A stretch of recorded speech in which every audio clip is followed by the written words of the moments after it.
vamos un poco tu tarea legislativa. Estás ahora en un puesto expectante en una lista que es una lista única, o sea, todo indicaría, en el tercer puesto, todo indicaría que estarías en condiciones de renovar tu banca como legislador. Y has tenido una tarea muy importante durante toda la pandemia que está relacionada, por lo menos lo que se vio de afuera, entre otras cosas, a un proyecto excepcional, como el aporte extraordinario a las grandes fortunas. Y la primera pregunta va casi como un penal, de alguna manera. ¿Están dadas las condiciones para que ese proyecto se vuelva a presentar, teniendo en cuenta que la pandemia continúa, el gasto COVID continúa? No, ese proyecto, te corto, está planteado como única vez. Bien. Nosotros tenemos que seguir trabajando en materia impositiva y no necesitamos repetir ese proyecto. Tenemos que seguir trabajando en mejorar la progresividad impositiva. Tenemos que seguir, mirá, hoy hay una nota en ámbito financiero de un economista que ayer en IDEA dijo: si se lograra reducir un 10% la evasión, Argentina deja de tener problemas fiscales. ¿Escuchaste? Sí. Si se logra reducir un 10% la evasión, la Argentina dejaría de tener déficit fiscal.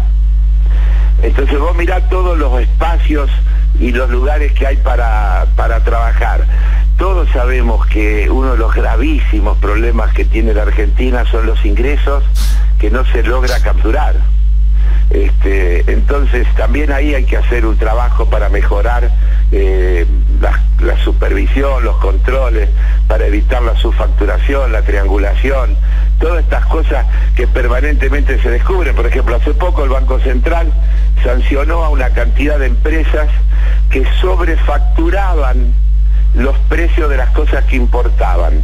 De esta manera conseguían dólares al tipo de cambio oficial, que de hecho los dejaban afuera automáticamente, es decir, que habían generado el negocio ideal, que le habiliten comprar dólares al tipo de cambio oficial y que pagaban lo que habían adquirido de la mercancía y les quedaba un resto que de hecho lo estaban fugando. Bueno, a esas empresas se las sancionó y de eso está lleno de cosas que hay que ir, de ventanitas que hay que ir cerrando para que esas cosas no pasen. Muy bien. Déjame decirte también, o déjenme decirle también otra cosa. La enorme alegría que yo siento cuando leo, por ejemplo, hace 2 o 3 días, con los fondos, con la parte correspondiente de los fondos del aporte solidario, hay 1 millón de becas Progresar para los chicos.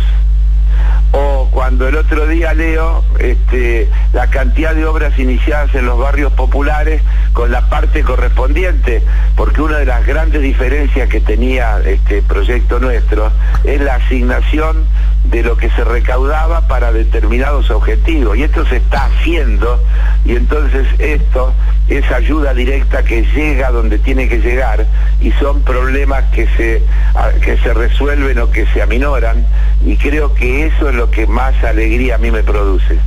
Muy bien. Finalmente, ¿cuánto se terminó recaudando? ¿En el orden de los 300.000 millones de pesos? ¿Llegó a esa cifra? Todavía no se terminó recaudar porque hay unas 2.000, entre 2.000 y 2.500 personas contribuyentes que no han presentado declaración jurada, que son presumibles contribuyentes. Bien. Porque tenían declaraciones juradas anteriores, y que ya es una tarea que está, digamos, investigando la AFIP. También hay unos 250 que están en juicio, han judicializado la situación, y que por ahora los fallos que vienen saliendo son todos a favor de la ley, es decir, diciendo que tienen que pagar. Así que yo supongo que vamos a llegar a lo que habíamos previsto, a los algo más de 300.000 millones de pesos, pero ahora creo que estamos acercándonos a los 200.000. Bien, la verdad fue una iniciativa política, era difícil, además había que generar un consenso para conseguir los votos, especialmente en la Cámara de Diputados. Así es. Vos recién dijiste, bueno, fue excepcional, ¿no?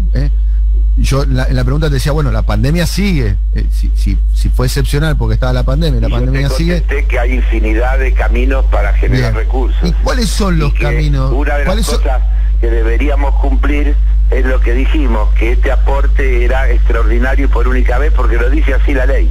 Bien, está muy bien. Nosotros tenemos que seguir trabajando. Mirá, simplemente si trabajás en bienes personales, y manejando las escalas de bienes personales podés tomar decisiones que representan ingresos tributarios significativos.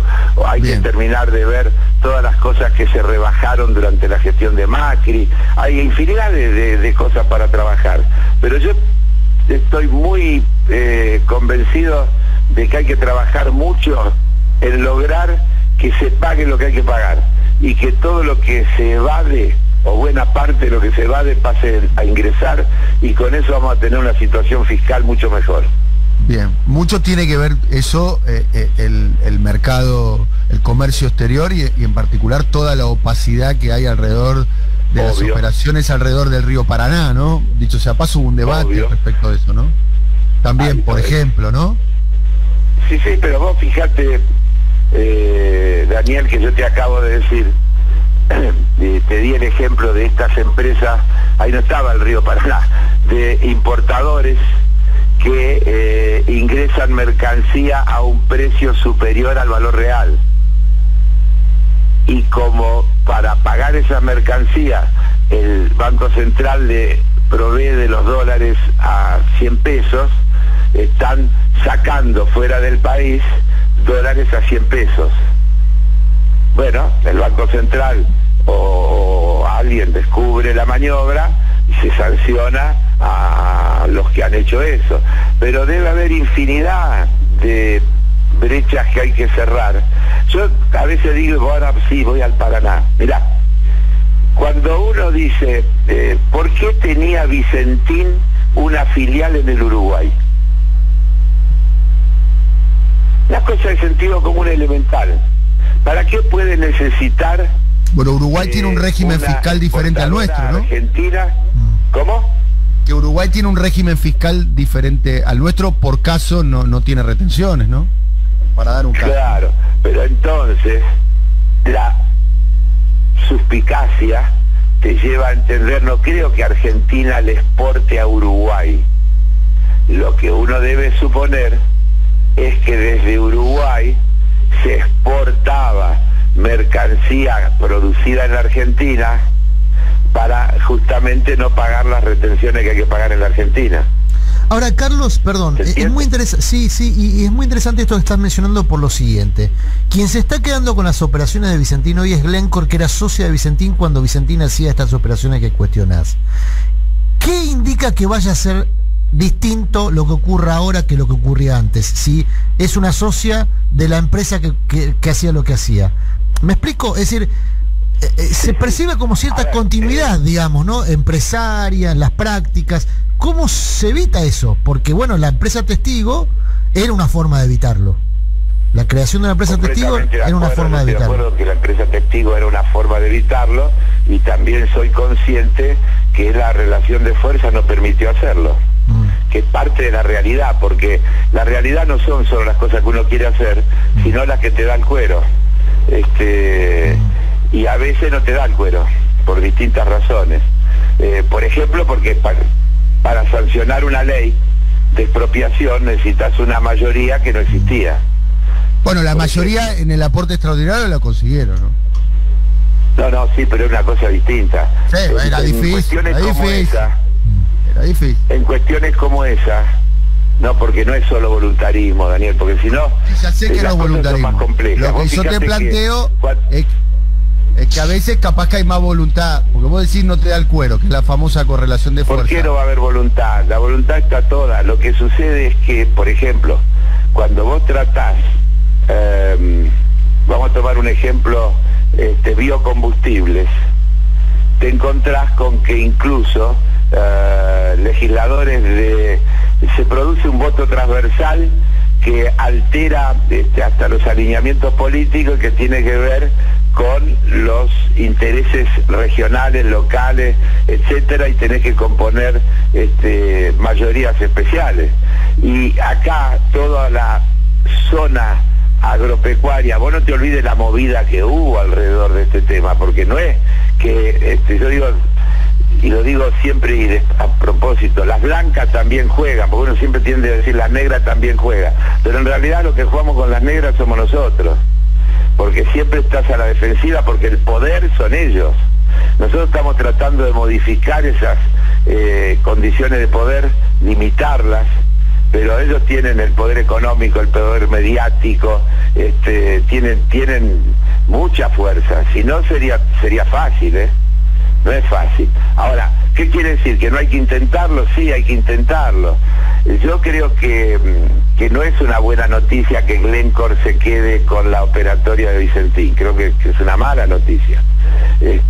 Pero además es una mala noticia porque eso va a ser a costa de que no le van a pagar al Banco de la Nación Argentina, por ejemplo, y todos los chacareros que van a ir a concurso de acreedores y que van a cobrar el día del pirulo.